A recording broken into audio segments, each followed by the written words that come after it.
saddex calaamadood haddaad ku aragtid nyaanyuurta ama bisadda gurigaaga ka cehri kuma fiicna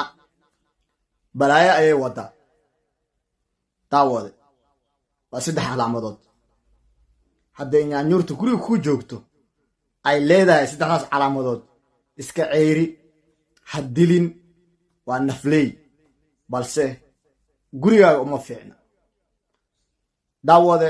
intaan barnaamijka u guda gelin waxaan kaa codsanayaa inaad barnaamijkan share iyo like iyo comment aad ka bixisid si uu meel fog u gaaro wax lacag ah kaama rabi intaas igu caawi bliis adigoo mahadsan daawade haddaad ku aragtid saddexdan calaamadood nyaanyuurta guriga kuu joogto ama mukulaasha guriga kuu joogto iska ceeri saddexdaas calaamadood maxay yihiin saddexdaas calaamadood kow mukulaasha ama nyaanyuurta haddii gurigaaga quraan laga daaro ama adiga aad daaratid oo quraan aad daartid oo mukulaasha ay cararto albaabka ay ka baxdo yaa mukulaashaas waxaa la socdo shaydaan ayaa adeegsanaya iska ceyri kuma fiicna wax walboo shaydaan uu isticmaalayaan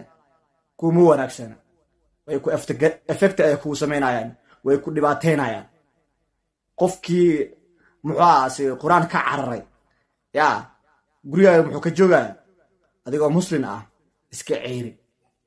tan labaad haddii adiga challenge ay kula samaynayso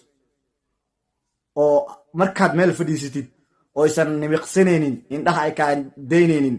oo ay ku fiirinayso oo aysan kaa jeesanaynin yaa iyadana shaydaan ayaa la jiro yaa kuma fiicna iska ceyri maxaa yeelay shaydaanka ayaa kugu mashquulsan shaydaanka ayaa ku akhrisanaya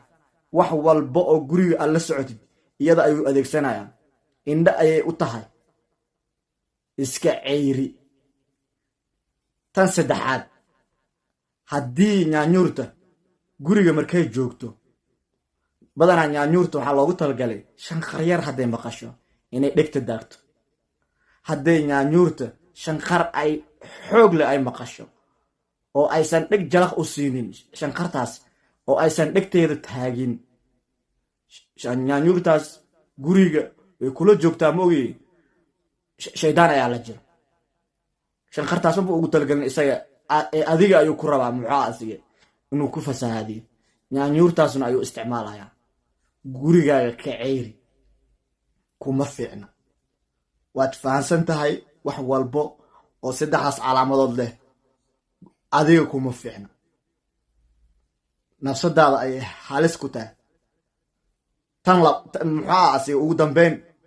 haddilin nyaanyuurtaas waa nafley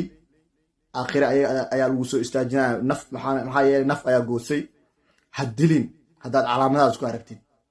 tartiib qabo bannaanka iska geey ama iska fogeey gawaari saar iska bixi meel aan dad joogin muxuu asiga duur iska geey kulley waa iska noolaan doontaa daawade barnaamijka haddaad halkaan ila soo gaartay waxaan kaa codsanayaa mar labaad inaad share iyo like iyo comment barnaamijkan aad ka bixisid si uu meel fog u gaaro wax lacag ah kaama rabo intaas igu caawo bliis adigoo mahadsan